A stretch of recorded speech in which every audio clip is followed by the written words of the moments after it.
Alright guys, less than a week until Starfield Early Access finally begins. We have a lot of info on the game's length, additional content, and some early developer tips for the starting hours with the game. Also, a pretty strange controversy going on right now with the planet rendering, so we're going to jump right in with all the info. By the way, for those of you who are excited for Starfield, I'm giving away a copy of the game ahead of launch for either PC or Xbox. The winner can of course choose the platform. You just have to be subbed to the channel, leave a like on the video, and comment below what's the one thing you cannot wait to do once you get to play it. Anyway, get ready to spend a lot of hours in Starfield, at least 100 plus if you're going for full game completion, including the main narrative as well as the side content. Plus, it seems that for the first time ever in a Bethesda game, we are getting new Game Plus mode as well as a bunch of features alongside to keep you going for a lot longer.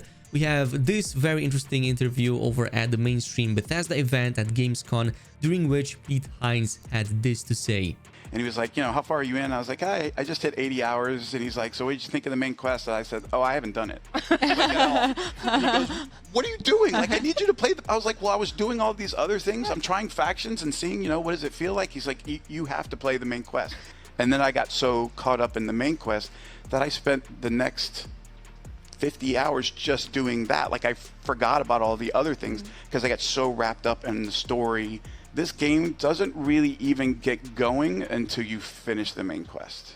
Now, obviously, your mileage might vary and it's going to depend a bit on the type of player you are. If you like skipping through cutscenes every now and then, or if you want to pay attention to every single detail, you might fall anywhere between that 35 to about 50 hours of playtime. I would imagine that most players will fall in that roughly 40 hours that Todd Howard also mentioned back in 2022 during IGN's Summer of Gaming. On top of that, we also have that 80-hour mark being mentioned over there for the side content, which personally gets me excited. I really enjoy games in which I can stay for 100 plus hours and still have fun in it. If you look at the majority of the AAA releases in the past year, like Jedi Survivor, God of War Ragnarok, Hogwarts Legacy, they all kinda capped out at around 20 to 25 hours in terms of the main narrative. The only couple of exceptions we had were Tears of the Kingdom and the recent Baldur's Gate 3, which both exceeded the 50-hour mark in the main narrative. Again, that's also the way you choose to play. If you really want to, you can beat Baldur's Gate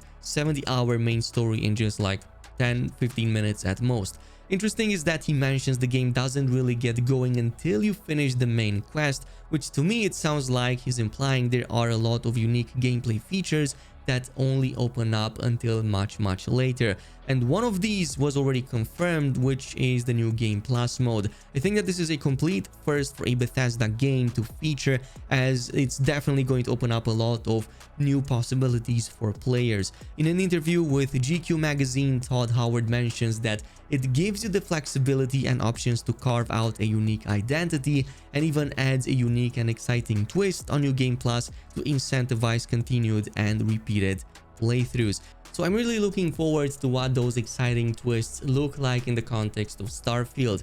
Typically, when you think New Game Plus in most games out there, this comes with a bunch of changes, usually a level cap increase, an increase to difficulty, or an introduction to very powerful new enemies or effects. Also introduction of new types of gear that don't exist in the normal gameplay that might change things around when you start a New Game Plus. So yeah, I really am looking forward to also knowing your opinion on that or your predictions down below. But from the same GQ magazine interview, we do have some more info from Todd Howard on the first starting hours of Starfield. Of course, nothing spoilery here and whatnot, just like overall concepts and things that you can do. So after an atmospheric introductory mission, he explains, which sets off the game's main quest to investigate mysterious artifacts across the galaxy. You get your first spaceship, the Frontier, and meet your first companion, the robot Vasco, who calls me Captain Sam. This is, of course, as he mentions, he named his character Sam, and just like in Fallout 4,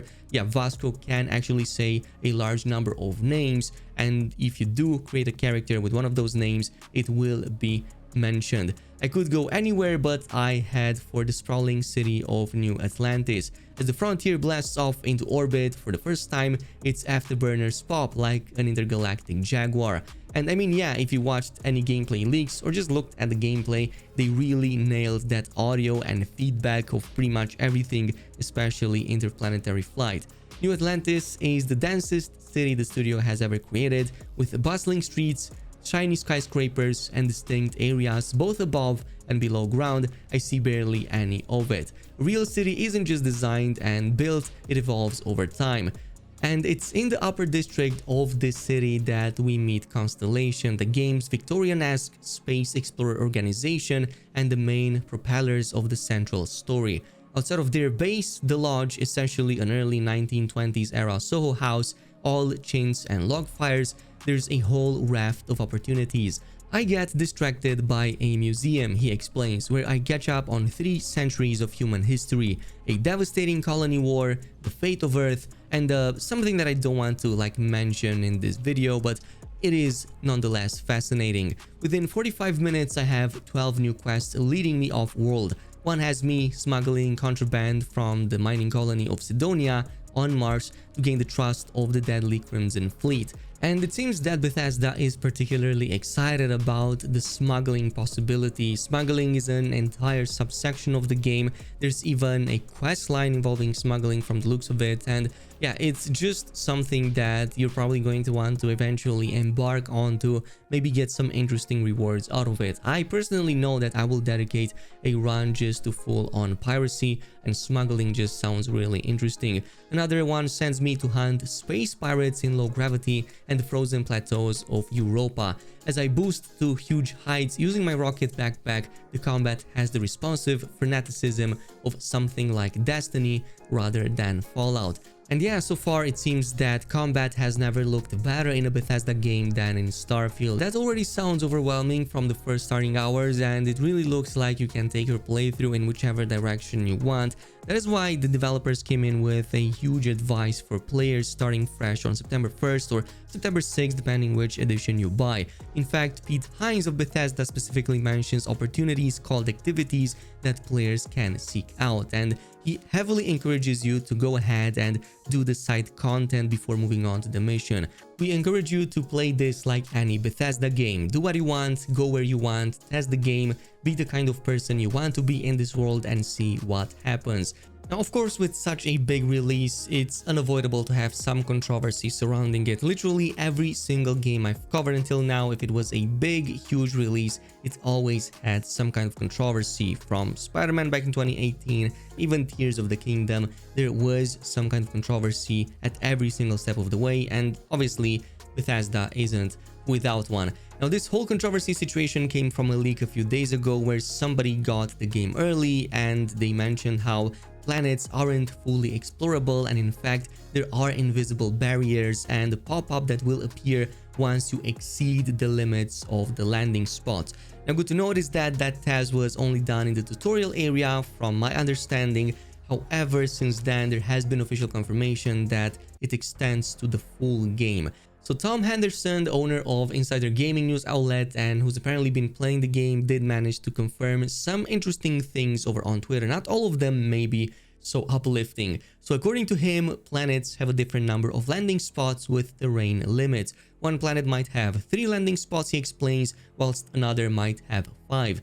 These are your main landing spots with points of interest, and then you have another number of landing spot allocations where you can land anywhere. Once that limit is reached, so 3 to 5 landing spots, you just land somewhere else and it basically rewrites/deletes your oldest spot. And also you cannot run all the way around the planet or whatever, and cannot run to another landing spot from the looks of it. It must be maybe a means to preserve console or computer performance, but the basic gist of it is that you can land anywhere on a planet, but terrain is going to be limited.